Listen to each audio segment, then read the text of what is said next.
How can we process the baggage we're carrying from dysfunctional relationships in our past in a manner that helps us become healthier in both life and ministry? In this episode, I'm joined by Ike Miller. Ike is the founding and lead pastor of Bright City Church in Durham, North Carolina. Ike writes regularly about the intersection of theology and mental health. His newest book is entitled Good Baggage. Together, Ike and I look at the importance for us as pastors and ministry leaders to better understand the coping mechanisms we've developed from past dysfunctional relationships and how those impact the way we minister and live today. Ike also shares how God can redeem some of that baggage in such a way that we can embrace healthier lives and ministries. Are you ready? Let's go.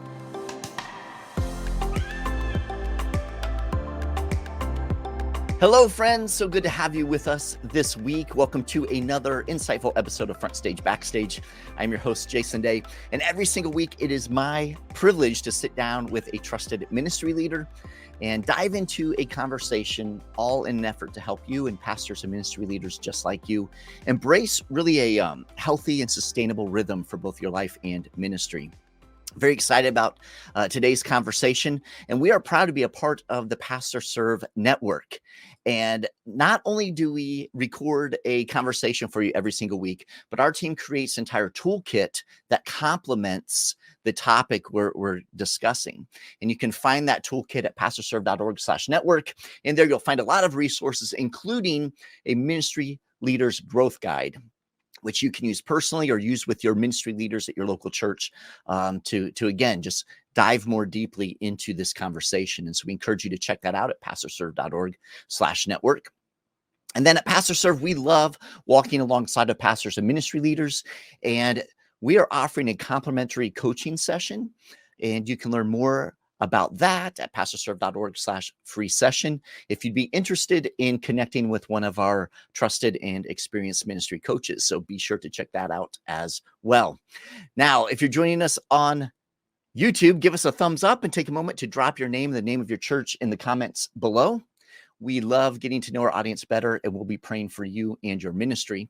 And whether you're joining us on YouTube or your favorite podcast platform, please be sure to subscribe, to hit that notification bell, to follow. You do not want to miss out on any of these great conversations. And as I said, I'm excited about today's conversation. At this time, I would like to welcome Ike Miller to the show. Ike, welcome. Jason, thanks so much for having me, man. Excited to be here. Excited about our conversation. Yeah, I am as well. And really the topic that we're going to spend time on is one that you know well. And it kind of is birthed in this new book that you've released entitled Good Baggage. And, Ike, as we think about it, all of us carry some baggage, into our ministry careers, right? Yeah. Whether we're just entering ministry or we've been serving ministry for a long time, this baggage exists. It's part of who we are. That baggage comes from our upbringing, our family of origin. And it's interesting that we all know that this baggage exists, and yet, Ike, we don't spend a whole lot of time really exploring it, right? And we think of ministerial preparation, right? Like Bible college, grad school, seminary, whatever it is. We don't spend a lot of time talking really about our baggage. So my first question, Ike, why do you think we don't lean into this a little more? Considering how much it shapes who we are, right? Yeah. I think a big part of that is we are no longer as integrally connected in the relationships that caused the baggage. And so I think we think, well, that relationship is distant from me now, so I'm also distant from the impact of that relationship. And what we don't understand about baggage is really coping mechanisms that we developed in an unhealthy relationship, whether that was a child, dysfunctional family situation, or it was a bad relationship that we were in as an adult that we were impacted by and we carry the impact of that into other relationships. But we think, well, the relationship's over, so it doesn't impact me anymore, and that's just not true. Yeah. And specifically when you talk about ministry, Yeah. because ministry is so relational. We know that, Yeah. right? Serving as a pastor, as a ministry leader, is very, very relational. There's a lot of responsibility that comes along with that. Yeah. And you would think, Ike, that, here we are in 2023. You would think that we would recognize that, as a capital C church, we'd recognize that. Yeah. And we would, invest a little more time, energy into exploring those things that we're carrying along in our lives. Yeah. And yet we don't. Yeah. What have you experienced, or what have you seen maybe that has been more helpful, specifically in this area when it comes to us serving in ministry? Yeah. Let me tell you a little bit of my story as a way of kind of getting into this. I told you before we jumped on that I originally envisioned this book being a book about leadership and how our difficult childhoods prepared us for healthy leadership. And where this came from, I mean, my childhood, I grew up in a context where my father had an alcohol use disorder that led to divorce for my parents. And I kind of thought by the time I'd reached my early 20s, mid 20s, like I'd worked through all my stuff, like I was good. I seemed to have healthy relationships. But one of the things that really brought a lot of this to the surface was being a pastor in the pandemic. I mean, I know you've had conversations about this. Like we've all talked about what a nightmare of a season that was for ministry and how many pastors just left ministry during that time. And for me, during that season, I found myself, as for anybody that was making decisions for other people, whether that was about masks or politics or race and all of those things, no matter what decision you made, somebody was going to be upset with you, right? Somebody was going to be disappointed. Somebody might leave the church. Like there was going to be repercussions. And finding myself in that situation over and over again, I personally reached a place of just exhaustion, just emotional exhaustion, and took some time off. And during that time, I started to dig into some of the impact of my childhood. And in particular, I started with this question of why am I having such a hard time with criticism from people, criticism about my decisions? Why is it so hard for me when somebody disagrees with me? And one of the concepts that was big in this was this idea of codependency. And I was reading more about codependency. And one of the things that they said was, when you are codependent, you try to use your words and actions to manage someone else's emotions and reactions. That should hit home with every one of us as pastors, because that's what so much of like what we find ourselves doing is how do I manage their emotions and reactions with my words and actions? And in other words, what I discovered is I had taken the codependency of my relationship with my father, where I was, trying to manage his emotions and reactions all the time. And I had transferred it to my whole church. I had become codependent with my whole church and realized, oh man, like no wonder I'm exhausted. I'm trying to control everybody's emotions and reactions. Add on to that, I was reaching a point where I was dealing with a lot of anxiety. I had been dealing with depression in the past. All of this was kind of coming to the surface. And so I was on a medication for my anxiety that I take as needed. And as this progressed, I was taking more of that medication, not an excessive amount, but more than I should have been. And realized that I was developing a dependency on this, not because it gave me pleasure, but because it was an escape for pain. And the reason I go into all of that to answer your question is to say, I think for us as pastors, one of the things that undermines us is not so much our desire for pleasure from something in terms of moral failings, but our trying to escape pain as we fall into things that give us an escape. And that's the part where this is so important for us to speak into and for us to address as pastors in our preparation, because it will ultimately undermine our ministries in ways we don't even know. We're not even aware of that it's at work against us. Yeah. No, that's good. Thank you for sharing a bit of your story. And as you're talking about navigating the pandemic and those types of things, all of us, I'm sure everyone watching along is nodding their head, right? Or listening along. Some Yeah, exactly. Yeah, exactly. We're all like, whoa. Excuse me. But One of the things that you made mention there that I think is so critical, and we at Pastor Serve, we deal with this all the time. It's that not every pastor is going to, like you said, seek the pleasure, is going to like go off the rails in that direction. But oftentimes we can be derailed by the enemy just trying to, ease some of the pain, ease some of the stress and the conflict, and because again, ministry, we all know this isn't a secret, it's very relational, and so there's all kinds of things happening, and we feel like we have a burden as pastors and ministry leaders because we're talking about eternity. We care about people. That's why God's called us to this. And so I think that distinction is so important, because oftentimes we look at the challenges as being those, and we say, oh, I'm never going to cheat on my spouse, or I'm never do any of these types of things. But it's the more subtle things that slowly derail us, that just we're trying to cope with all the pressures, all the stresses. I think that's excellent. As we look at this in terms of baggage, specifically things that we've brought in, you talk about that codependency piece. What are some other things that we're carrying in that could be leading us astray, and we don't even know that we're kind of derailing a bit? Yeah, to tap on, so one of the things I talk about in the book is what I call the cycle of sabotage. And that begins with this codependency. And typically when we think of codependency, we think of people pleasing or approval seeking, or just kind of keeping the peace.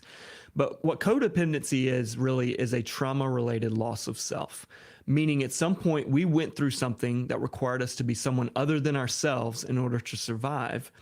And as a result of that, we don't know who we are. We really don't know who we are. And the reason this is so dangerous for us as pastors is because we then end up finding our identity in who we are to other people. And we find our value in who we are to other people. And so how I feel about myself is directly tied to how you feel about me as one of my parishioners, somebody in my church. So you start with codependency. The second step in this cycle is then approval seeking. Well, if I'm not able to affirm my own value, I've got to find that from others around me. And so we fall into approval seeking, which robs us of our ability to respect ourselves, have boundaries for ourselves. The third step then is deception. And deception becomes a tool for us to keep up appearances when we no longer are able to live up to the expectations that we think others have for us. And so how do I give the appearance of meeting those expectations even when I'm not able to? And that becomes sort of a false form of relational protection, because it both creates distance between me and you so that you don't see who the real me is, but it also makes me just completely exhausted because I'm keeping up appearances and you don't know who I am. And then finally, this leads to boundary issues. Ultimately, what really would protect us in our relationships is having some sense of boundaries around our time, around our relationships, around what we will and won't accept from other people. But because of our codependency, we fail to be able to establish boundaries, and the cycle repeats itself. Yeah, that's fascinating. Very, very helpful. And the irony isn't lost in that. Specifically when you're talking about that deception piece, that we are on, called to serve, called to minister, and have a desire, I think all of us, to be real and to be authentic in a healthy, relationship with the people God has entrusted to us. I mean, that's our desire.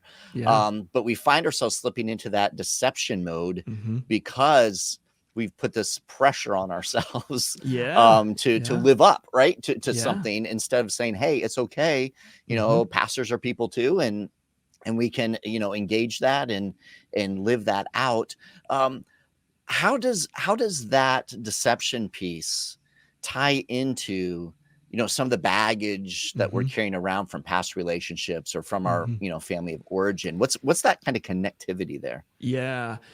So a big part of it is when you have a clear sense of, this is what I think this person wants from me, and my sense of value is tied up in meeting those expectations, and I'm not able to do it, I will deceive you into believing I'm meeting those expectations rather than accept that I can't meet your expectations. That's too hard for me because my value is connected to how you feel about me. And so that's that connection is even when we know that we can't meet those expectations, I can't step back and say, I still have value because of being a child of God, being created in God's image. And so even if you disagree with me, even if you don't like how I managed that or led that, I can still be okay. And when we are coming out of circumstances where people essentially communicated, if you don't do things the way I want you to do them,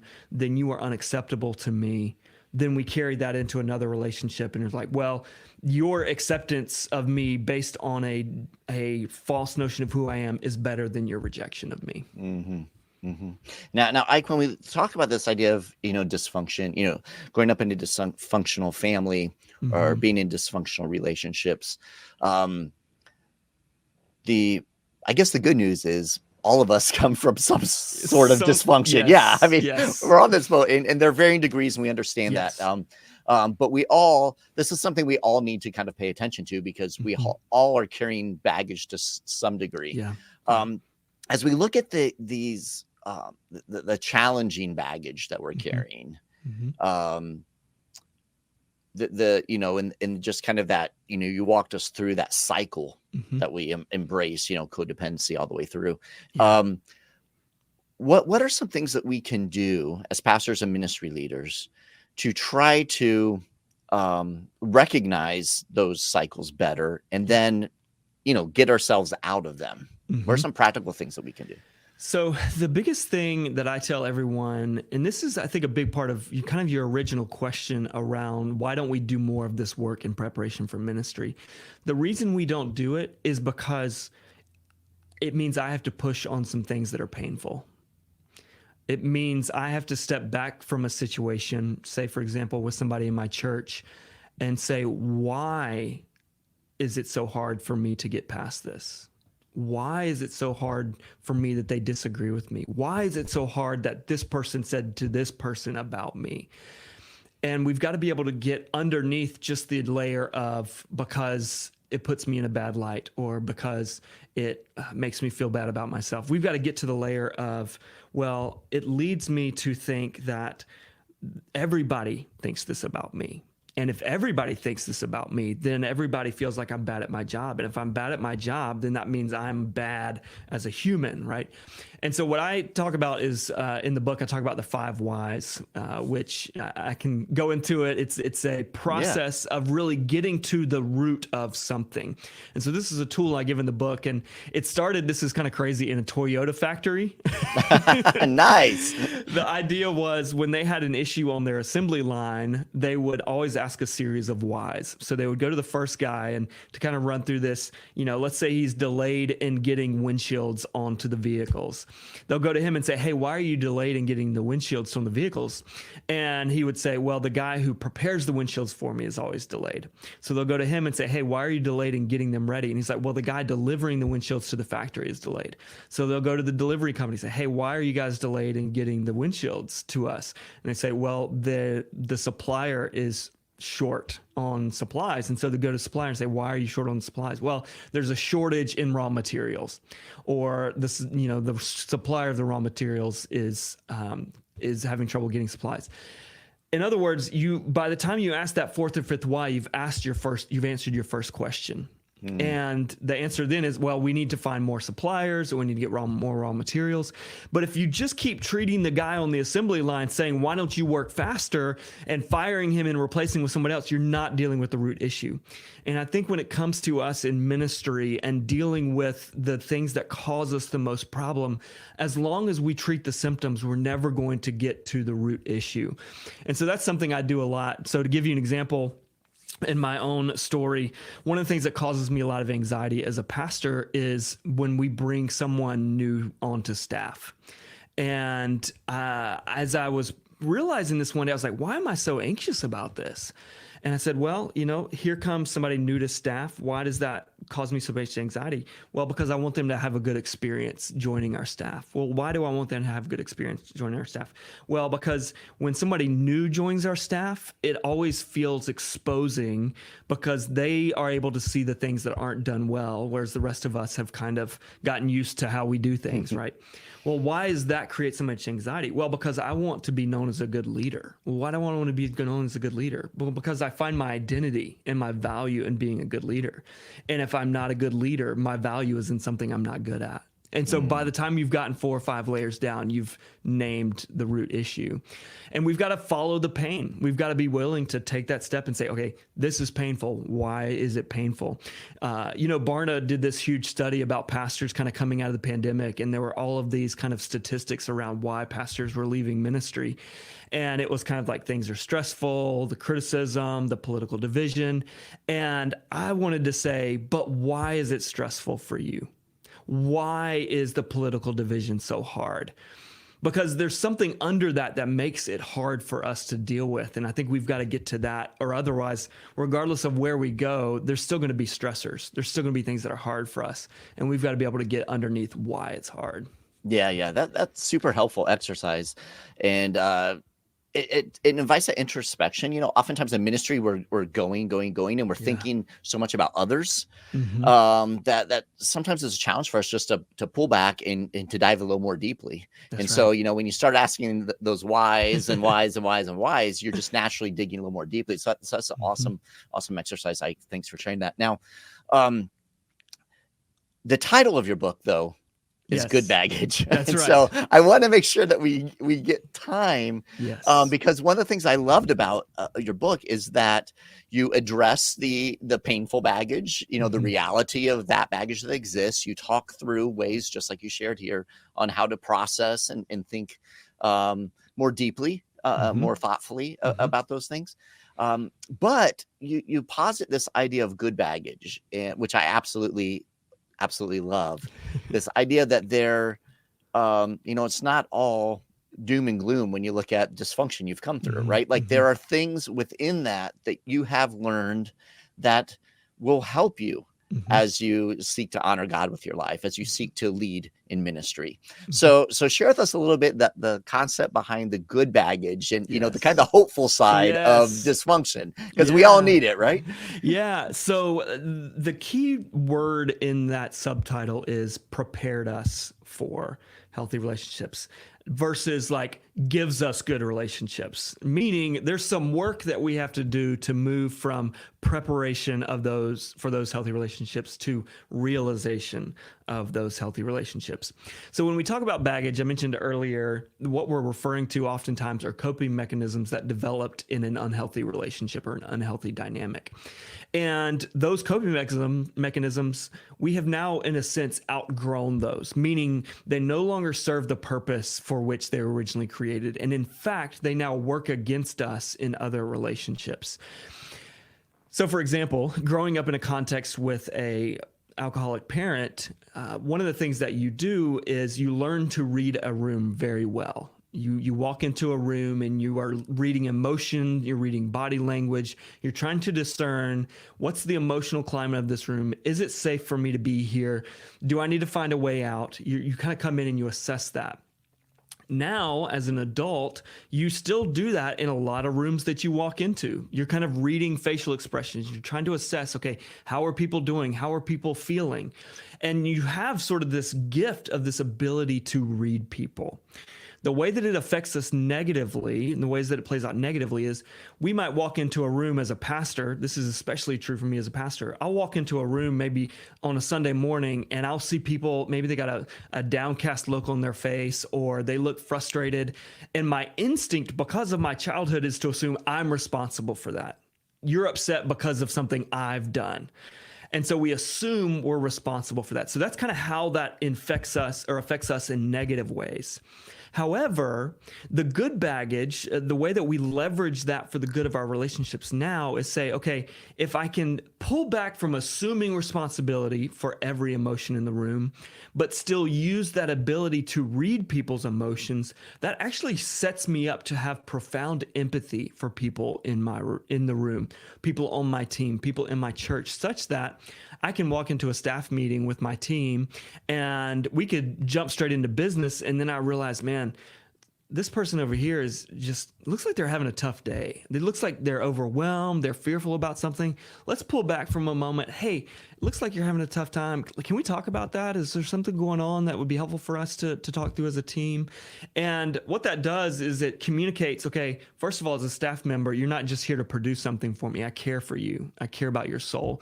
But that also builds a level of trust to say, I care about you and I want to stop and let's have a conversation. And so those coping mechanisms, we can still use those now. We've just got to learn how to remove the ways it works against us. Yeah, I love that. And this just reminds us of that God's a God who redeems. And, I mean, he takes those things and he turns them, if we allow him to do that in our lives and through our lives, he takes those things and uses them for his good and his glory. Yeah. And, but it takes intentionality, right? And does. that's why I love the fact that you put, pen to paper, that you wrote this book, because it helps us kind of process through and think through, like, okay, there are redeemable things that came out of this dysfunctional relationship, dysfunctional family, whatever it is. There are things that God can use for his good and for his glory if we'll allow him to do that. But if we don't stop to think through that, we are just going to think, oh man, bummer. I've got to carry this, I've got to, in spite of, I'm doing ministry in spite of this, rather than that kind of redemptive quality, right? Yeah, that's one of the things I mentioned at one point in the book, is just at some point me feeling this intense frustration towards my dad for the fact that now I have to do all this extra work on top of just the regular challenges of life in order to be, quote, normal. Right. And my hope with this book and what I kind of go on to say is, I also realized in that moment, but this also put some stuff in me that God can use for my healing and for the healing of others. And so, to that point, to be able to say, okay, God wasn't the author of this pain. He didn't want this to happen. Some of what happens to us is other people sin against us, but God wants to take that and use that in some way. And so how do I learn to take that and say, God, what do you want to do with this? How do you want to take these broken pieces that I thought had lost all hope, all purpose, all meaning, and use them and infuse them with new hope and purpose? And to be able to take these things, this pain, one of the things I say is those things are not lost, worthless, and without purpose. It's pain waiting on the promise of redemption. Yeah, I love that, man. I love that. That is so good. Ike, as we're kind of winding down, it's been an excellent conversation, so much to think through and process through. But as we're winding down, I would love to give you an opportunity just to share some words of encouragement to brothers and sisters serving the church, serving in ministry. What words would you like to leave with them? I think there's a couple of words.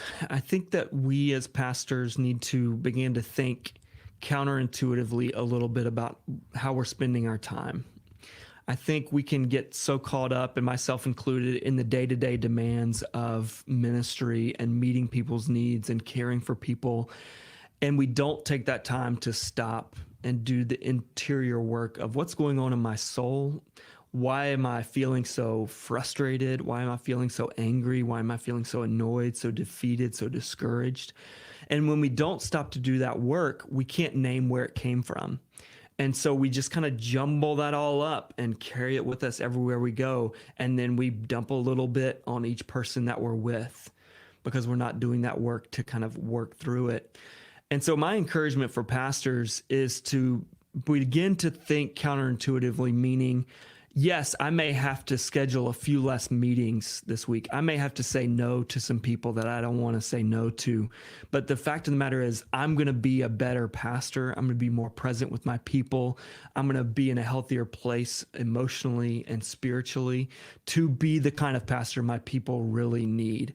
And so just encouraging pastors out there to begin to think differently about their calendars and their own work of their emotional soul for the good of their people versus, well, it's either my soul or care for their soul. It doesn't have to be that way. Yeah, I love that. That's a good word, brother. If people want to connect with you, your ministry, there in Durham, learn more about the book, what's the best way they can do those things? Yeah, the best way is my website, ikemiller.com, or on social media at Ike F. Miller. Excellent. That's awesome, brother. And for those of you watching along or listening in, we will have links to the book, links to Ike's website and his socials and all that fun stuff in the toolkit for this episode. And you can find that again at pastorserve.org/network, along with a bunch of other great resources to help you dive more deeply into this awesome conversation. So, man, brother, I am so grateful that we were able to connect today and spend some time talking. Thank you for making time to be a part of FrontStage BackStage and to share your heart, your wisdom, how God's speaking and guiding your life. And that's just so important, so helpful. So thank you for being with us, brother. Well, thank you so much for having me. I love this conversation. I love being able to speak to other pastors and just offer from my experience. Like I said, a lot of this was started out in my desire to care for other pastors who grew up in dysfunctional families. And so it's an honor to be able to speak directly to my brothers and sisters on this conversation. I love it, brother. Thank you so much, Ike. God bless you. God bless you. Now, before you go, I want to remind you of an incredible free resource that our team puts together every single week to help you and your team dig more deeply and maximize the conversation that we just had. This is the weekly toolkit that we provide, and we understand that it's one thing to listen or watch an episode, but it's something entirely different to actually take what you've heard, what you've watched, what you've seen, and apply it to your life and to your ministry. You see, FrontStage BackStage is more than just a podcast or YouTube show about ministry leadership. We are a complete resource to help train you and your entire ministry team as you seek to grow and develop in life and ministry. Every single week, we provide a weekly toolkit, which has all types of tools in it to help you do just that. Now, you can find this at pastorserve.org/network. That's pastorserve.org/network. And there you'll find all of our shows, all of our episodes, and all of our weekly toolkits. Now, inside the toolkit are several tools, including video links and audio links for you to share with your team. There are resource links about different resources and tools that were mentioned in the conversation, several other tools, but the greatest thing is the Ministry Leaders Growth Guide. Our team pulls key insights and concepts from every conversation with our amazing guests. And then we also create engaging questions for you and your team to consider and process, providing space for you to reflect on how that episode's topic relates to your unique context at your local church, in your ministry, and in your life. Now, you can use these questions in your regular staff meetings to guide your conversation as you invest in the growth of your ministry leaders. You can find the weekly toolkit at pastorserve.org/network. We encourage you to check out that free resource. Until next time, I'm Jason Daye, encouraging you to love well, live well, and lead well. God bless.